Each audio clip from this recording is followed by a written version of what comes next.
PIMS, Dr. Nishirwan Barki, Dr. Faisal Sultan, Chairman Dr. Abid Malik, خواتین و حضرات، میں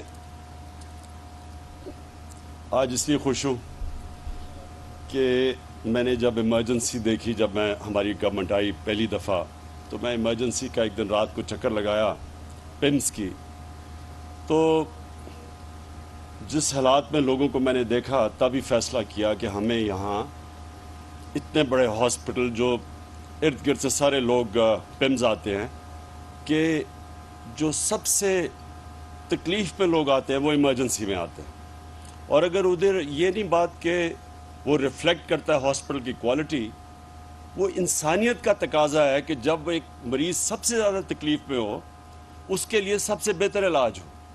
تو یہاں الٹا ہے کہ PIMS کے اندر تو کئی بڑی اچھی ڈپارٹمنٹس ہیں، خاص طور پہ ڈینٹسٹری کی میں تعریف کروں گا، لیکن ایمرجنسی کے حالات بہت برے تھے جب میں نے دیکھا۔ تو آج ہم نے پوری وہ ایک پروسیس سے گزرے ہیں، باہر سے آرکیٹیکٹ جو اسپیشلائزڈ ہاسپٹلز بنانے کے آرکیٹیکٹ ہیں، گرام ریپ، جنہوں نے شوکت خانم کا بھی ڈیزائن کیا اور شوکت خانم دونوں ہاسپٹلز کا ڈیزائن کیا، اور آج اگر شوکت خانم کو دونوں ہاسپٹلز کو جوائنٹ کمیشن انٹرنیشنل کی سرٹیفیکیشن ملی ہے، تو اس کی ایک یہ بھی وجہ ہے کہ وہ ایک بلڈنگ بنی ہوئی ہے، ایک اسپیشلائزڈ ہاسپٹل کے ڈیزائنر نے، آرکیٹیکٹ نے بلڈنگ بنائی ہے۔ تو ہم یہ بھی چاہتے تھے کہ یہاں بھی یہ جو ایمرجنسی بنے وہ ایک اسپیشلائزڈ ہو، یعنی وہ خاص طور پہ کیٹر کرے جو کہ ایمرجنسی کے مریض آتے ہیں۔ تو اس کے لیے پھر گرام ریپ جو کہ امریکن آرکیٹیکٹ ہیں، جو اسپیشلسٹ ہیں، اور میں خاص طور پہ اپنے اوورسیز پاکستانیز کا شکریہ ادا کرنا چاہتا ہوں، کیونکہ انہوں نے اسپانسر کیا، جتنا بھی خرچہ تھا یہ ایمرجنسی کے ڈیزائن پہ، ہمارے اوورسیز پاکستانیز نے وہ خرچہ دیا۔ یہ چیز ثابت بھی کرتی ہے کہ یہاں کتنی ہماری قوم کتنے کھلے دل کی ہے، جنرس لوگ ہیں۔ ان کو میرے خیال میں کوئی دنیا میں اتنی قوم اللہ کے نام پہ پیسہ نہیں دیتی جتنی پاکستانی قوم دیتی ہے۔ تو انہوں نے اسپانسر کیا، اور اب آج ہم نے گراؤنڈ بریکنگ کی ہے، اور یہ پاکستان میں سارے پاکستان میں اب ایک جو سب سے کوالٹی کی ایمرجنسی بنے گی وہ یہ، اس کی آج ہم نے آج اوپننگ کی ہے، اس کی گراؤنڈ بریکنگ کی ہے۔ اور میں اس لیے بھی یہ جو آپ نے جناح ہاسپٹل کی بھی آج ہم نے سٹون لینگ کی، جناح ہاسپٹل جو 300 بیڈ کا ہاسپٹل ہے، اور یہ ڈاکٹر فیصل نے صحیح کہا کہ 1985 کے بعد یہ پہلی دفعہ اسلام آباد میں ایک نیا ہاسپٹل بن رہا ہے۔ یہ ہم سب کو سمجھنا چاہیے کہ اسلام آباد پاکستان میں سب سے تیزی سے بڑھتا ہوا شہر ہے۔ آپ سب کو حیرت ہوگی کہ 2010 اور اب 10 سالوں کے اندر اسلام آباد کی آبادی دگنی ہو گئی ہے۔ سو اتنی تیزی سے یہ شہر بڑھ رہا ہے، تو 85 کے بعد اگر ہاسپٹل نہیں بنا تو اس لیے اتنا زیادہ ہاسپٹلس کے اوپر رش پڑتا ہے، ڈاکٹرز پہ پریشر پڑتا ہے، اس کی سٹینڈرڈز اور کوالٹی مینٹین کرنا مشکل ہو جاتا ہے۔ تو اس لیے یہ ایک بالکل اسٹیٹ آف دی آرٹ، اور یہ بھی ایک اسپیشلائزڈ ہاسپٹل بن رہا ہے جس کی آرکیٹیکچرل ڈرائنگز امریکہ سے بن کے آ رہی ہے، اور انشاءاللہ ہمیں امید ہے کہ ہمارے بھی آرکیٹیکٹس اس کو فالو کر کے یہاں بھی ان کی ٹریننگ ہوگی، وہ بھی اسپیشلائزڈ ہاسپٹل کی ڈرائنگز بنا سکتے ہیں۔ تو یہ میں نے 2 آج ان کی اوپننگ کی ہے، اور میں نے یہ تیسری جو بات کہنی تھی وہ ہیلتھ کارڈ کی ہے۔ میرا یہ ایمان ہے کہ ان 3.5 سال میں کسی پاکستان کی حکومت نے اتنا زیادہ کام عوام کے لیے کیا ہی نہیں ہے۔ ہیلتھ کارڈ جو ہے، health insurance, universal health insurance, سوائے سندھ کے، کیونکہ پروونشل گورنمنٹس پیسہ دیتی ہیں ہیلتھ کارڈ کی انشورنس کمپنی کو پریمیم دینے کا، تو یہ آپ کو پتہ ہونا چاہیے کہ یہ یونیورسل ہیلتھ کوریج ایڈوانسڈ ملکوں کے بھی اندر ایسی ملتی، پریمیم دینا پڑتا ہے آپ کو۔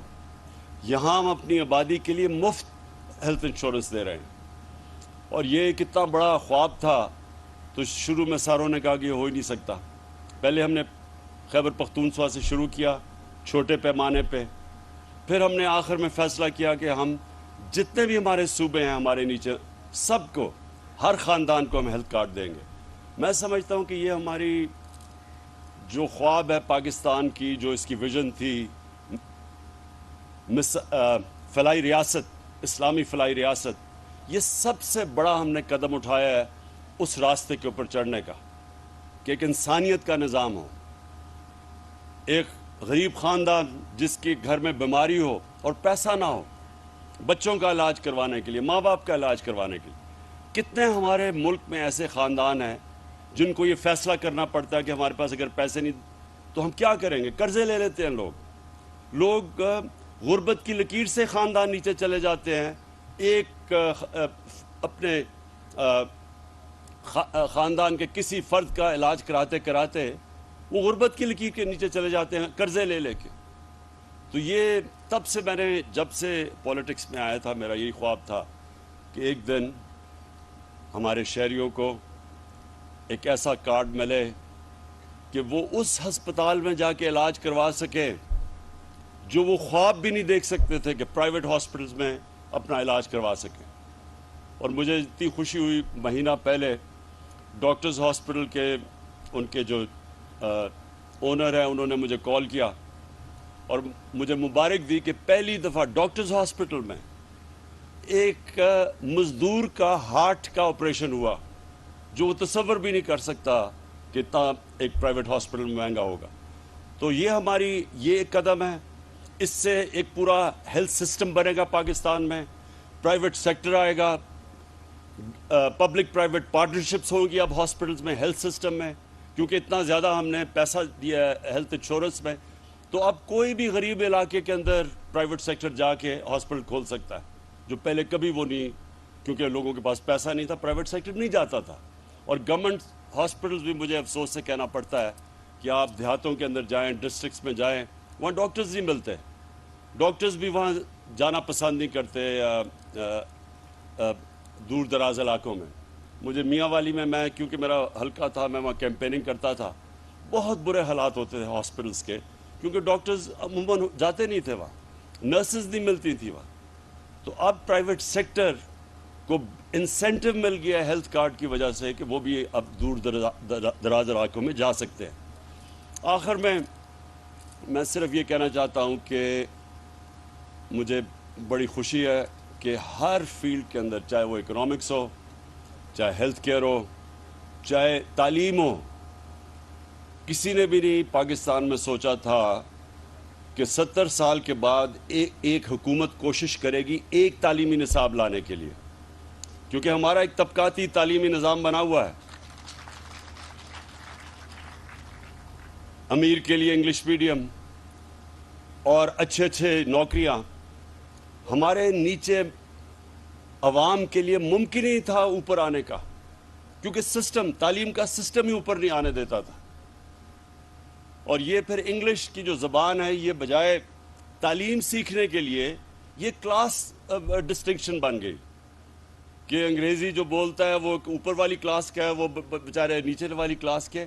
اتنا بڑا یہ غلامی کا ہمارے اوپر بوجھ پڑا ہوا ہے کہ ہم کئی دفعہ میں دیکھتا ہوں کہ لوگ صرف یہ ثابت کرنے کے لیے پڑھے لکھے ہیں، وہ پہلے انگریزی میں 4-5 جملے کہتے ہیں، پھر اردو میں آتے ہیں. یہ جو ہم نے اپنے اوپر احساس کمتری کا نظام بنایا ہوا ہے، یہ صرف اور صرف ایک کلونیل ایجوکیشن سسٹم کی وجہ سے، جو ہم نے چینج نہیں کیا. تو آج مجھے بڑا فخر، ہم نے شروعات کر دی ہے بڑی مشکلوں سے. ایک کوٹ سلیبس، ایک کریکولم، نصاب، اور 5 سے پھر آہستہ آہستہ اوپر لے کے جائیں گے. اور اس کے علاوہ جو ہم نے سیرت نبی کا فیصلہ کیا کہ اپنے سارے بچوں کو نبی کی سیرت پڑھائیں گے، کیریکٹر بلڈنگ کے لیے. یہ بڑا ضروری ہے. بڑی قوم بن ہی نہیں سکتی جب تک اس کا کیریکٹر بڑا نہ ہو. ہم جب مدینہ کی ریاست کی بات کرتے ہیں، مدینہ کی ریاست کی سب سے بڑی کوالٹی کیا تھی؟ نبی صلی اللہ علیہ وسلم نے لوگوں کے کیریکٹر بدل دیے. وہ فکری انقلاب تھا. لوگ غلط سمجھتے ہیں کہ وہ تلوار سے کوئی انقلاب آیا تھا. ان کے مدینہ کے